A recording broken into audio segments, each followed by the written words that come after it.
And welcome to the episode of DIOTALK. I'm Dio. Let's talk. Today I got an amazing guest. She's a gold specialist. She does a lot. She helps people transform.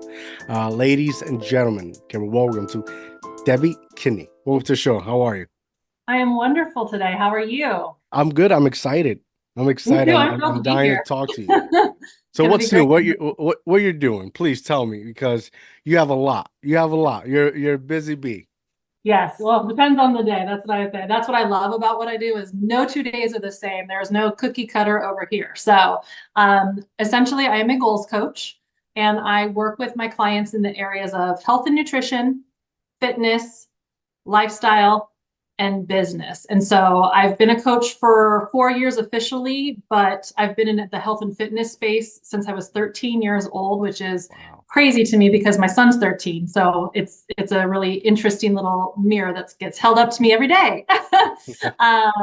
But those four areas may seem a little disjointed or separate, but truthfully, when you're coaching goals, it really is about talking with the client about what's the big picture, what are you looking for, what's the vision, and then reverse engineering the action steps to get there. And whether that's for eating better, working out more, building a business, it's the same process. And so that's what I do, goals coaching. Wow, that's amazing. Yeah. Was there something in particular that inspired you to do this, or just because, like you said, you started doing this at a very young age? It's just something that you became a master at almost, and just continue doing it? So yes and yes. So I started at a very young age. Health and fitness was introduced to me young, and I also went into corporate hospitality. I was actually in corporate hospitality for 25 years before I started this business. And so I taught fitness classes all the way through pretty much my mid 20s. And then as I climbed the corporate hospitality ladder, corporate events, weddings, parties, nights and weekends, fitness classes, nights and weekends. So it came to the point where I really had to make a decision. And I chose corporate hospitality because I wanted to be J-Lo in the wedding planner, total Ah, transparency. I like the little headset and the cute outfits. I like Um, that.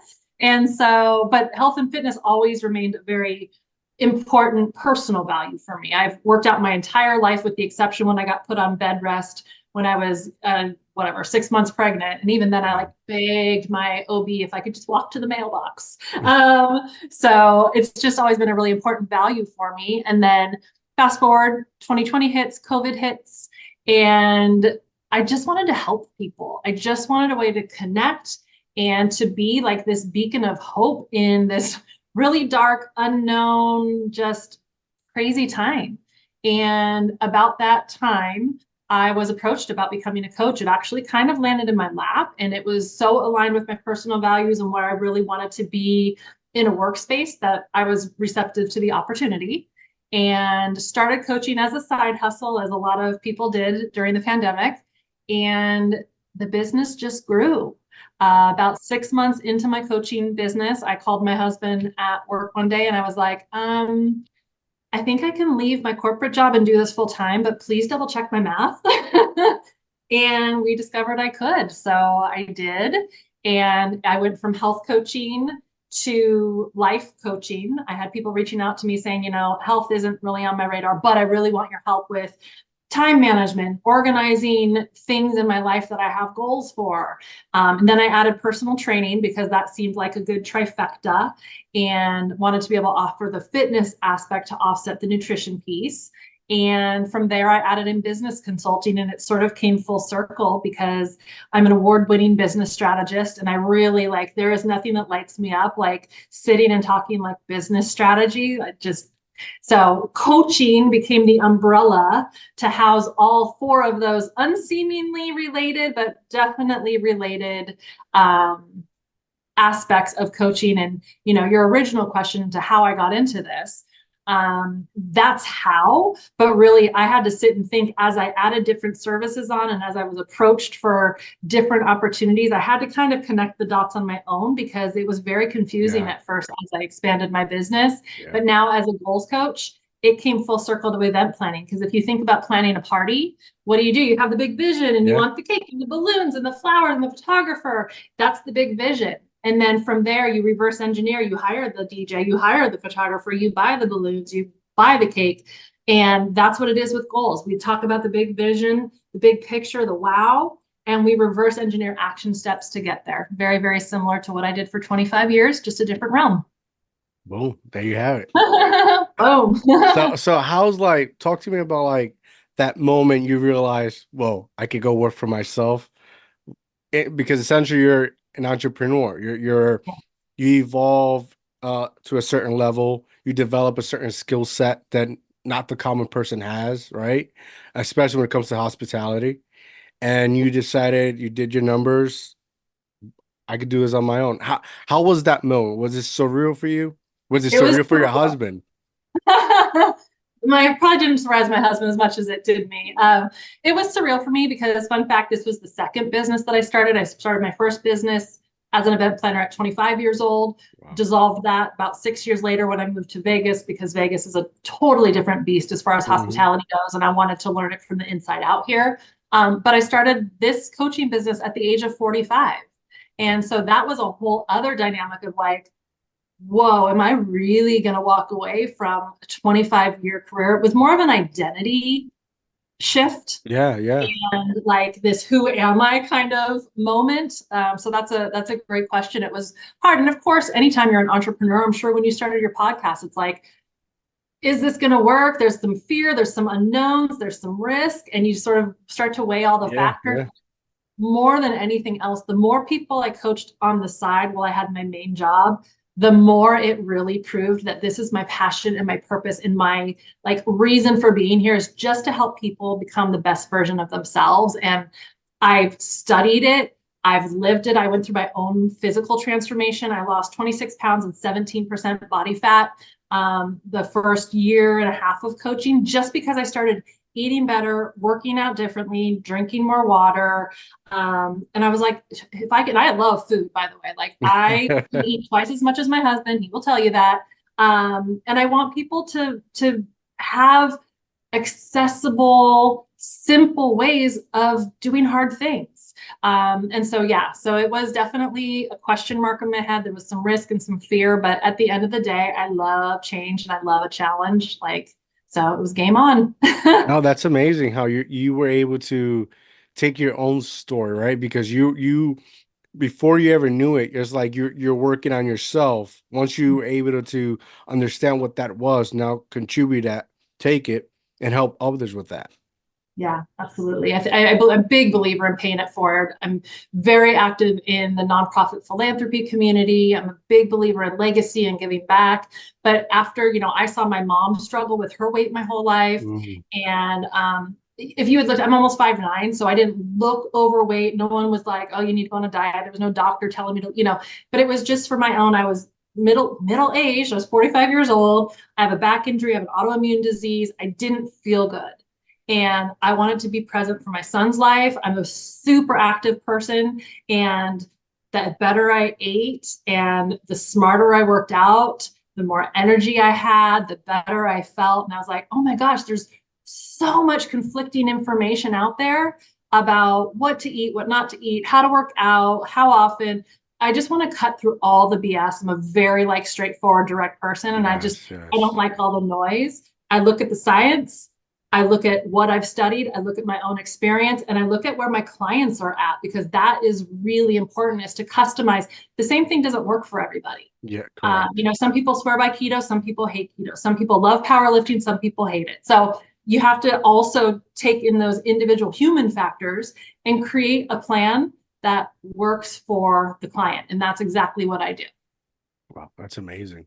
What's some of the challenges that when you first a customer initiates, hey, I want your help. Is there any like a how do I put it a constant thing that you continue to find with your clients that's like, oh my God, I need to better this. It's always this. Like, is it Doubt. something like that?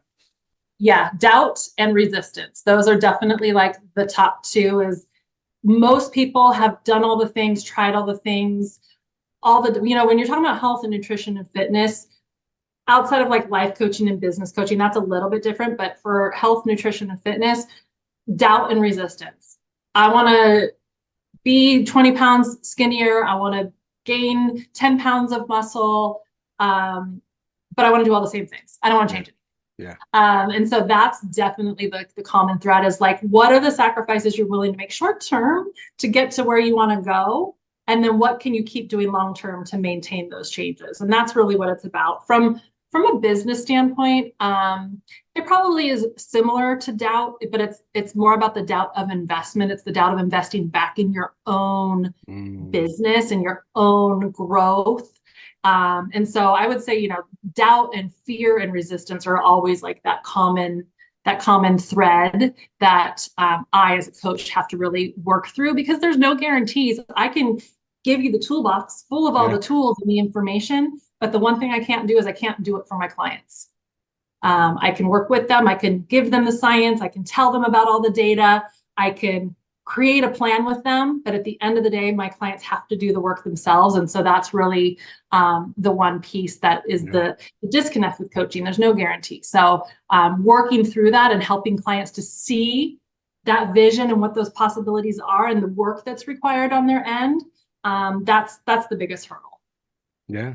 And discipline, because you can customize this assistance, but if they're not willing to push forward, if they're not willing to do what they have to, it becomes difficult. Right. And if we're easy, we'd all be walking around multi-millionaires, billionaires looking like supermodels. Like that's just the story. That's at the end of the day, that's the moral. So it does require work. It does require discipline, as you said, and that commitment to yourself to see it through. What are some of the things you offer? Like if I was a customer and I was seeking just some information, what are some things you can say or offer that will me in? Yeah, absolutely. Wheel you in. I love it. So I offer a complimentary consultation for every client that is interested in working with me. I actually won't hire a client or have a client hire me without doing that, because I feel like the dynamic, the interpersonal relationship is so critical to success for both of us. And I want us both to be set up for success. I want to make sure we've got a good rapport. I want to make sure there's good trust. I want to make sure I'm the right coach for them. All coaches coach very differently. There's no like one coaching handbook. And so I want to make sure my style and my process resonates with my client. And so that's the first step. Is I always offer a free consultation. It's like 10, 12, 15 minutes just to kind of talk about the big picture goals. If I'm the right fit, what my process is. If I'm not the right fit, I will tell the client, like I said, I'm a straight shooter. I will always try to make a referral or a recommendation to someone else they can look at. I don't ever want to leave someone with just like a, nope, sorry. Like I want to point them in the right direction at least. After the consultation, I offer a few different packages. I have a goals coaching capsule. That's typically for someone who's newer to coaching, who wants to explore having a coach, but doesn't really want to commit like long term, because it can be scary and you don't know what to expect. And so I try to cut that resistance and that doubt out of the picture. That's a 30-day coaching capsule. And then I offer a 3-month, a 6-month, and a 12-month package for all of my services, just depending on how big the client's goals are, how many goals they have, what we've talked on the initial call, and how long we need to achieve those goals. Nice. Is there any recent example of that someone went up to you that you can give us on? Yeah, for coaching. Yeah. Yeah, so typically with coaching, it's a little bit, going into business terms, it's a little bit longer sales cycle. I'm super active on social media, and I post everything from, I'm very passionate about taking like traditionally kind of unhealthy, fatty comfort foods and converting them into healthier versions. So I post everything from those types of recipes to little fitness tips to different lifestyle tips about organization, time management. So I'm super active on social media, and that's really where the majority of my clients follow me and find me. Most people will watch me for 6 to 12 months or more before they decide to hire me as a coach. Again, it's the doubt piece. Oh, it works for other people. It won't work for me. Yes. Oh, I'm not ready. Oh, I don't have the money. Oh. So it's all those factors. But I did just have a really special client. They're all special to me in their own ways. But this one particular client I worked with her actually when I was in corporate hospitality, and she was someone that I really looked up to, and I just adore her. I just think she's the full package. And I left hospitality 4 years ago, and we remained friends on Facebook. And just a month and a half ago, she reached out to me and asked me to coach her. And Wow. so I know it was like this full circle moment. And then when I went to her house to like get her plan going, and I coach coast to coast, I coach virtually, but I sit in Las Vegas. And so for local clients, I'll meet up with them. And so I met up with her and I was like, oh my gosh, I'm walking into her house. Oh my gosh. I'm like, so that was kind of like a really cool full That's circle awesome. moment. And Yeah. she's having so much success. She's so coachable, which is really, really fun. And so she's knocking it out of the park, as I knew she would. But that's been a really fun experience for me. That's amazing. So you're 4 years in. You're Yeah. like at that line in more life because it takes 3 to 5 years for a business to develop, right? Like do you have any goals for yourself? Because I know clients, but for yourself, who's, kind of a badass for starting it from scratch, right? And building your way up and continue build. Something you're looking forward to, anything you want to do? Yeah. Oh my gosh, so many things. Well, right now I'm in the process of redoing my website. I had a little bit of a hiccup with my website provider, so I'm in the process of sourcing a new one and getting things back going the way I want them to go. After that is done, I have two projects that I really want to launch. One is a full length converted comfort foods recipe book, Mm, and the other is a goals workbook so that my process is available to anybody. If they don't think they can, aren't ready to hire a coach, this is like me in a PDF. yes, yes. So those are like the next two projects that are on my radar. And then I have so many goals. Like I do, as a goals coach, you can imagine I've got a Yeah, whiteboard with big yeah. goals. I have phone notes that I do monthly goals in. Every week I review those and figure out where I really want to hone in on. I've got a revenue goal that I really, really want to hit, and I'm so close. So yeah, lots and lots of goals from the goals coach. But I think the biggest projects are the goals workbook and the recipe book. Wow, amazing. Anything like can you tell us a little bit about like the things as a coach that one could struggle? Because a lot of people like it's like me and my wife, we do real estate. She has her license and I'm a property scouter. I do cold calling from time to time. And people who have this thought of, yeah, I'm gonna get my real estate license, I'm gonna get to real estate, I'm gonna make money straight off the bat, right? But don't understand that, like, okay, like you get in this, like there's a lot of cold calling, there's a lot of times and we're like, this if I put myself 4 hours, let's say one was productive because nobody else picked up the phone or just hanged up on me. Like, what are some things that they can expect? Because to do this, what you're doing, like you're really passionate about this. This is why you have been able to succeed. Any advice you Mhm. can give? And I think that's the number one piece is that whatever you go into, and whether it's real estate or coaching or cooking burgers, whatever it is, be passionate about it, because the passion is going to be what helps you have the discipline and see the hard times through, because it is not always unicorns and rainbows and sunshine Yes. every day. There are really hard times. The last 2 weeks for me personally have been extremely trying, of like, do I even want to do anything digital marketing right now, because this has been such a bad experience. But because of my passion, because I really want to share my vision and my toolbox with the world, I will pursue and I will persist. So yeah, I think number one, being passionate about what you are going to be doing. Number two is knowing and going in with the expectation that we don't live in Instagram or Facebook. Not everything is like this perfect scenario. Yes. So managing the expectation of there's going to be hard times. There's going to be times when you don't know who to call or what to do or how you're going to maybe pay for something that you really think is going to take you to that next level. And so really sharpening those problem solving, those solution finding skills is really critical when you're building a business. And number three, making sure you've got a good network around you. As an entrepreneur, it can get really lonely, for lack Yes. of a better term. When you go into an office every day, when you're working a 9 to 5, you got people all around you, whether you like them or you don't, you got people around. Mhm. and you got IT support, and you got payroll, HR, and accounting that gives you your paycheck.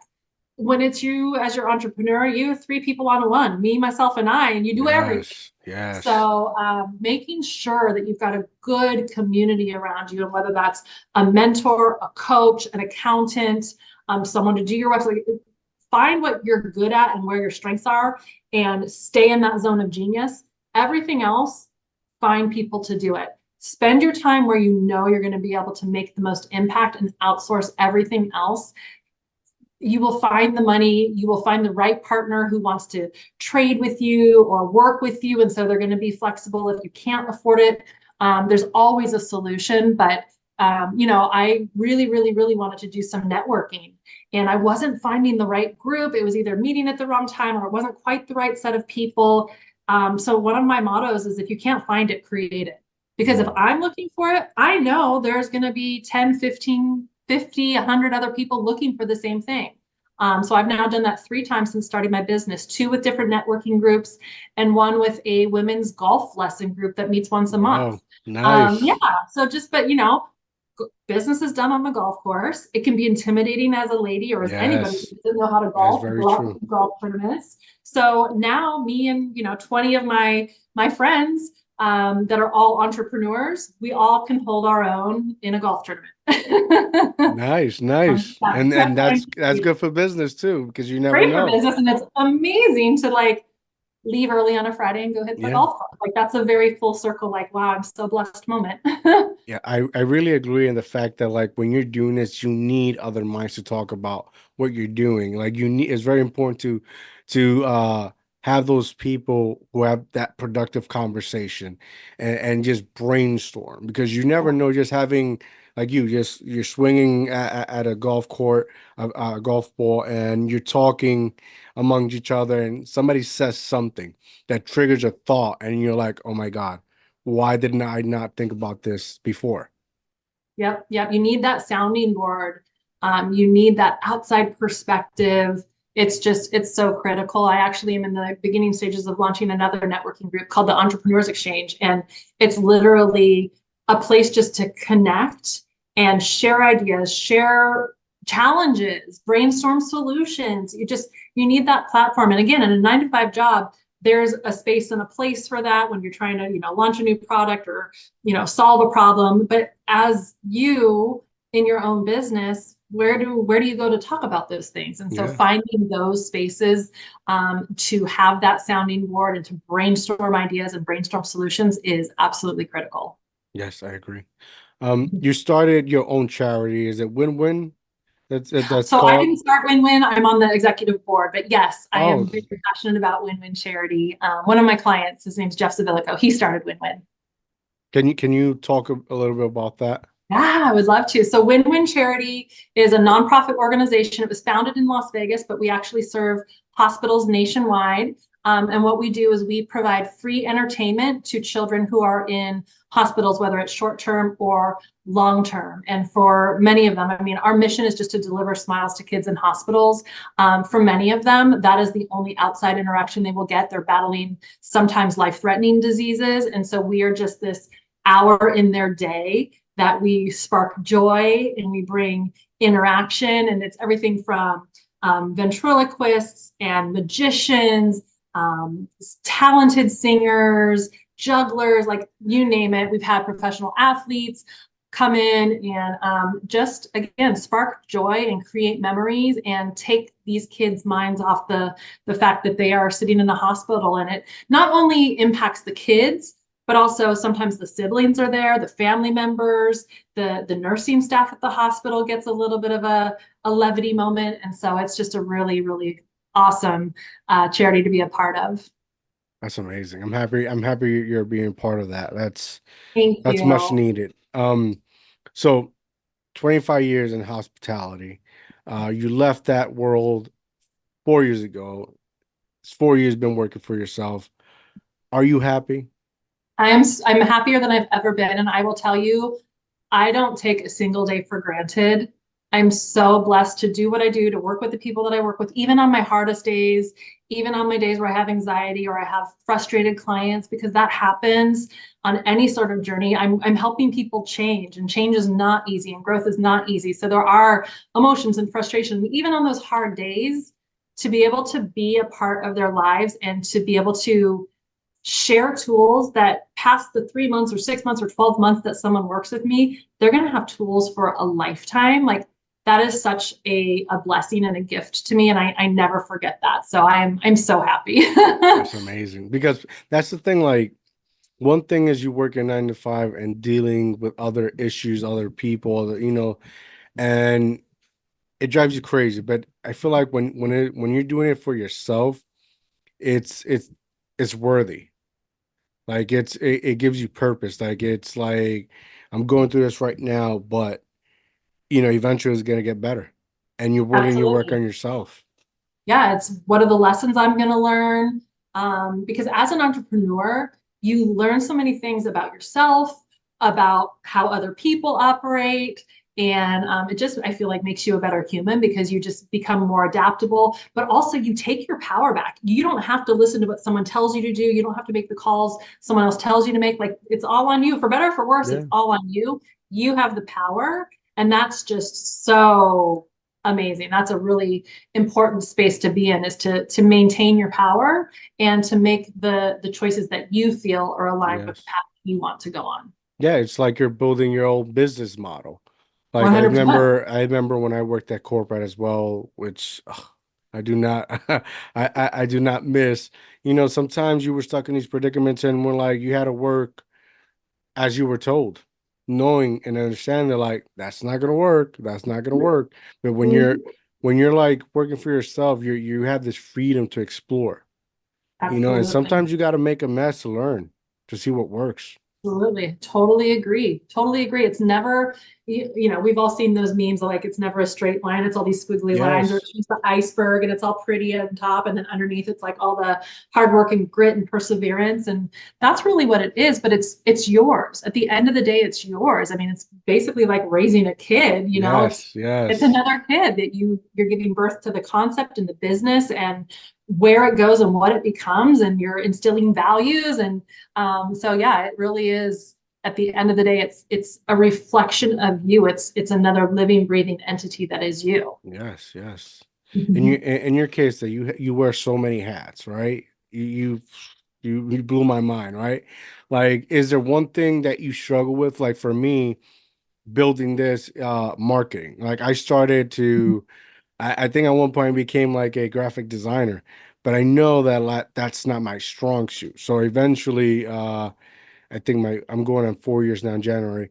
Uh when it's time to market, when it's trying to promote something, I'll hire somebody or go through the proper channels to get it out there. Do you find yourself having to do that in your scenario?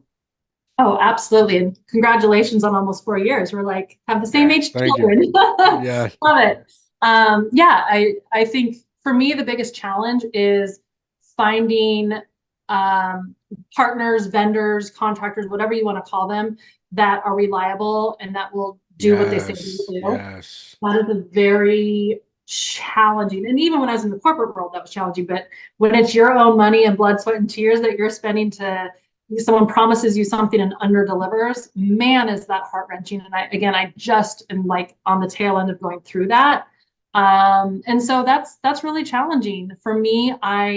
I know my zone of genius in terms of what I know about the science of and the implementation of planning and nutrition and business strategy. I am not a website coder, like, nor do I want to.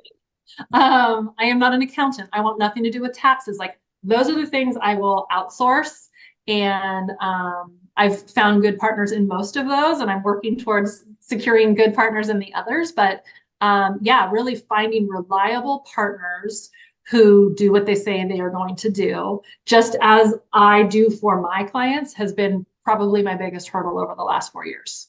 Wow. Yeah. Incredible. So is there anything we haven't spoken about? Because you have a lot. I don't want to miss anything. I want everybody to get their information right and correct. So when they feel ready, they can reach out. Is there anything we still haven't touched base on? Gosh, we covered so much. I do have some free tools. My email address is hi@hellocoaching.info. I have a monthly newsletter that you can sign up for, and every month it's got a healthy recipe, a book review, and then a goals article. And sometimes it's fitness goals or nutrition goals or business goals. I kind of rotate that. And then some other little nuggets in there and discount codes and stuff. So I've got that newsletter, which is really full of value. I've got I have a life binder checklist. So if you're someone that's looking to get more organized, it's wild to think, but there can be a time where you're really in a bad situation or an emergency. You've got to get up and get out of your house, like there's a fire or something. I've got a PDF that tells you how to make a life binder, which is where you store all of your important documents. So you can literally grab one thing and go. So that's free. And then I've also got a free 3 recipe converted comfort foods recipe booklet.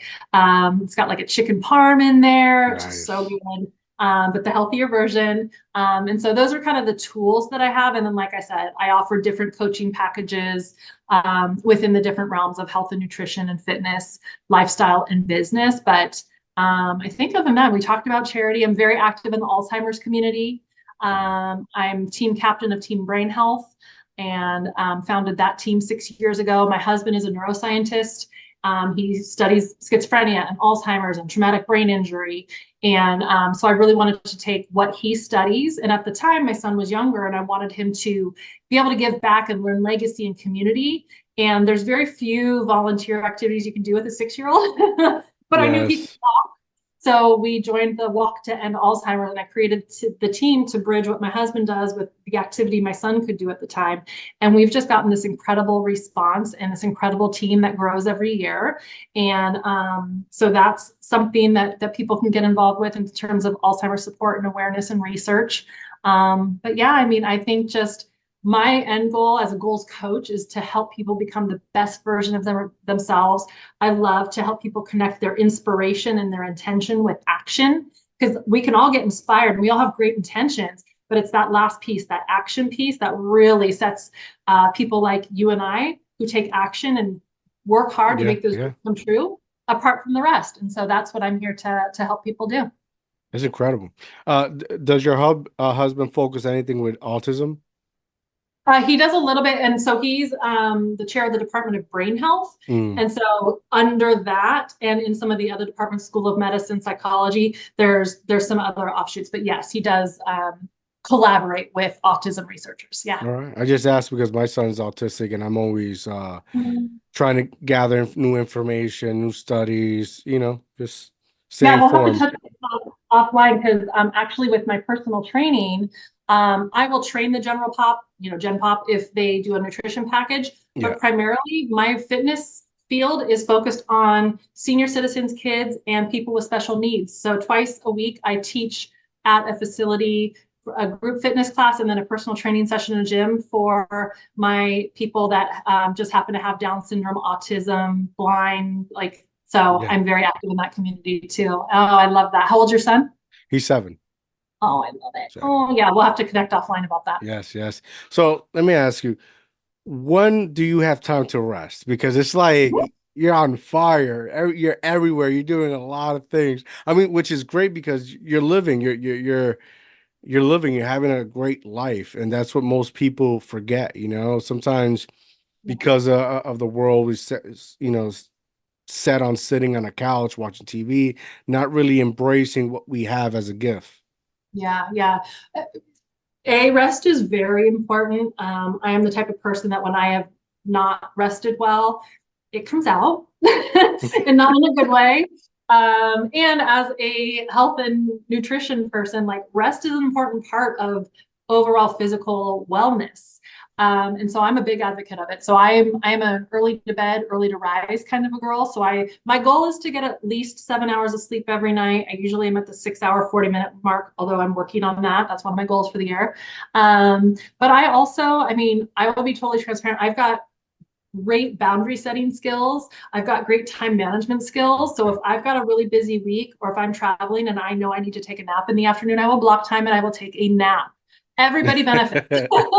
Myself, my clients, my family. That's awesome. But rest also, yeah, but rest also to me is active rest. Like we're going to a mountain range called Mount Charleston right outside of Vegas this weekend. To me, that's rest. It's fresh air. It's Yes. wild animals. It's Decompressing, yes. relaxing. Yeah. So depending on what kind of rest you're talking about, it's, my son and my dog is going to be with us. And so it's, a softer hike than I would normally take on my own. So that to me is more of like an active rest. And I do a lot of meditation in the morning. I've got my morning routine. It's typically 5-7 minutes of meditation. I do some journaling and so that also is Yeah. that sort of rest space to let my brain just clear. I do breath work, things like that, where it's not, sleeping, but Yeah. it is Mine's coffee. Mine's coffee. Oh, I love my coffee too. Don't get me wrong. I love my coffee. Yes. All right. So last question before we go, right? And this is the important one, right? So someone who's trying to aspire and start an own business or start a coaching business or just hospitality, right? What words of encouragement and advice can you give them? Oh my gosh. You can do it. Like there is no reason you cannot do it. Look and see what makes you different and unique to offer in that space, because the world has plenty of coaches. They didn't need Debi Kinney coming along being a coach, but I offer something different. Same with event planners, same with real estate agents, same with podcast hosts. There is a space for all of us. We just have to figure out what makes us unique in that space. Once you figure that out, the rest is going to be so much easier for you. Boom. Or Boom. go follow her right now. Or go follow. Before we go, please tell everyone where they can find you, follow you, get your stuff, connect with you, which is the most important part. Thank you. Well, I put on my little Zoom name here at Coach Debi Kinney. That's my Instagram handle. That's the best place to go, and you can connect with everything else. As I said, my website is under construction right now, but it's somewhat functional. You can go to hellocoaching.info.